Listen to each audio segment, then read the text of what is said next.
Salutations, nerds! I'm Rick Y, the wise guy, and today is December 5th, 2024, and I thought I would address something because it's getting a little ridiculous at this point. Recently, MSNBC hosts of Morning Joe Scarborough, and Mika Brezezinski traveled down to Mar-a-Lago immediately after Trump's win and only mentioned it after doing so. And in the aftermath, many of their viewers have seen this as a reason to call into question their integrity. So, if you're interested in history and Americana and brief news updates, hit that like and subscribe button. I'd be much obliged. Now, I've recently heard a phrase that I have added to my repertoire. It goes, "Trust is gained in ounces, but lost in buckets." So let's keep everybody's feet to the fire, including those who aren't in political power, because this should be addressed. One of the primary mouthpieces for repeating the premise that Donald Trump was a fascist has spouted fascist rhetoric, quotes Hitler, and he personally spent 8 years explaining in detail just how dangerous the man is. Morning Joe was a massive source for a lot of people when it comes to finding out how and why Trump poses such a threat to American democracy as we know it. Millions of Americans dreaded the results the day after the election, so what did the MSNBC hosts do? Why, they went down and met with the man at his personal golf course. Then, when speaking about Pete Hegseth and his drunken tirades on the set of Fox News,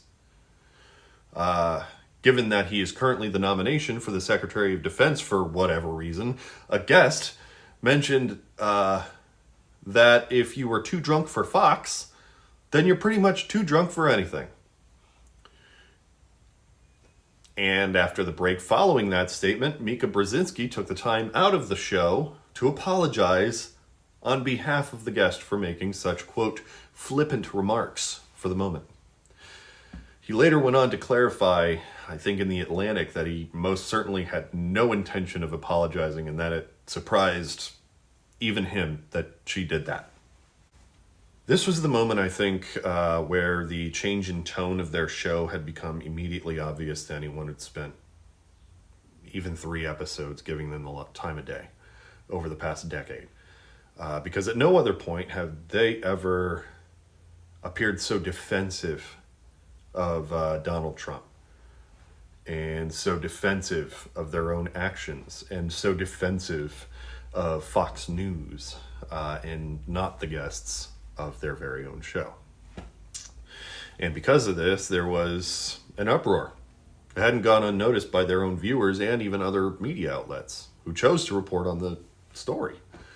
And due to this uproar by their own fan base, they did one of the worst things I think I've ever seen.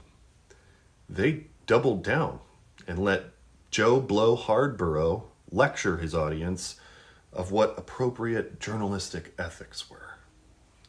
And that he had to get a read on the guy that he's been following and reporting on religiously for a decade. And he needed to really pin this creature of subtlety and strategic genius down that is Donald Trump.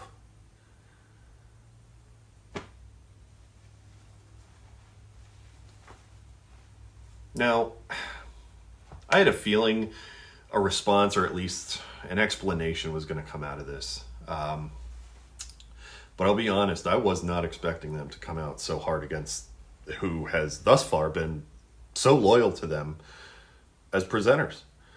As he began one of his long, drawn-out judgment oratories, his now wife, Mika, sat back and nodded right along with him.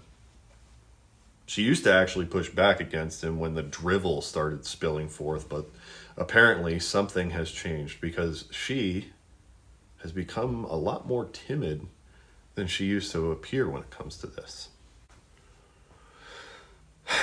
So, what strikes me is how he presented this as a moment where he was taking advantage of a time where he could just be a good journalist, right? Go go find out what the incoming leader has to feel. And this is now where I'm starting to feel like he's actively gaslighting his audience. He brought up times he spoke with Macron and times he spoke with Middle Eastern enemies, and that his coziness to Trump and his idea that he has escaped or espoused fascist rhetoric can be true, all at the same time. This issue that I have with this is that none of the time spent at Trump's resort was on record. There's no interview. There are no quotes from any conversations. These are things that came out of his time with the aforementioned American opponents that he also went and hung out with.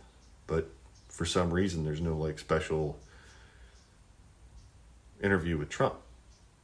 In fact, until they had gone down there for the visit, nobody was really aware it was going to occur. He didn't go out of his way to tell his audience that he was going to do it. There were no advertisements for any new upcoming exclusive interview with the upcoming president. What they said was discussed was pretty vague, to be honest. And then they tried to say that this man was enthusiastic about working with Democrats, all because he said so. Where have they been? Do they watch their show?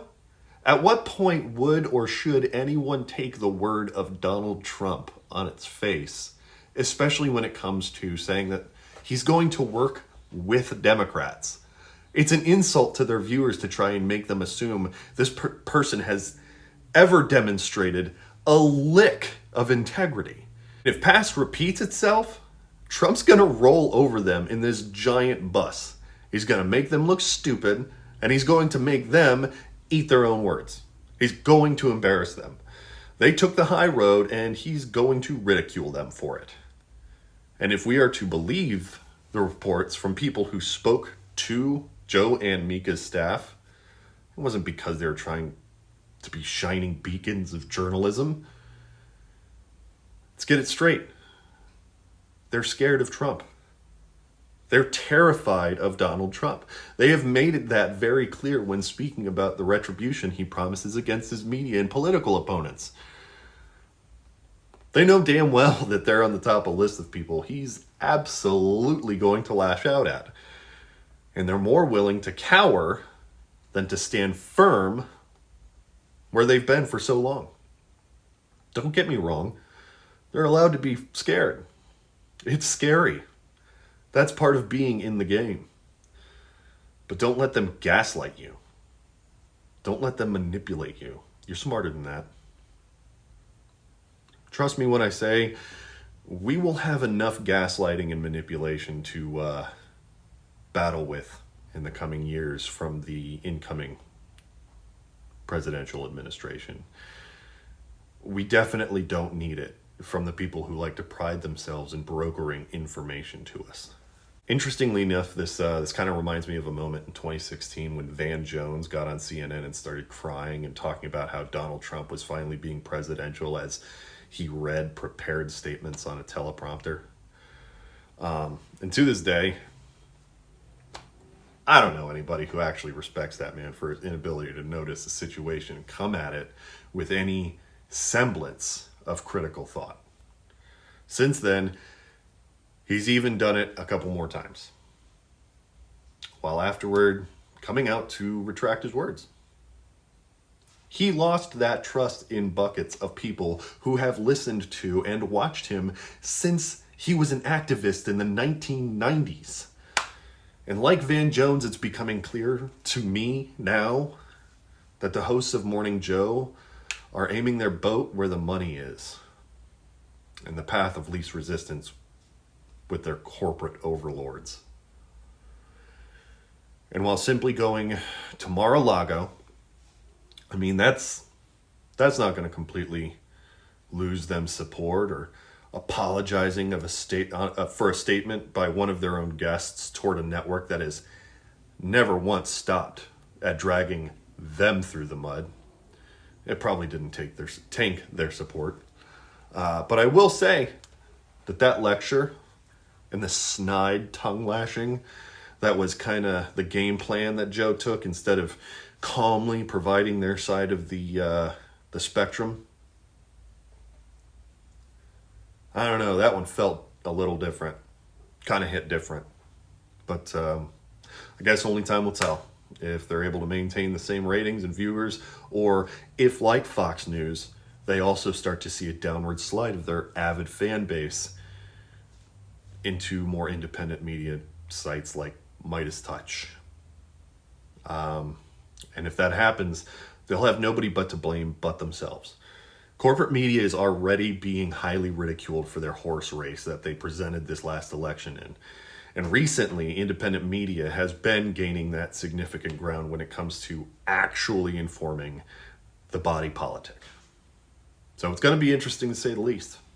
So if you'd like, stay tuned, stay engaged, and stay decent. Until next time, Internet fam, deuces.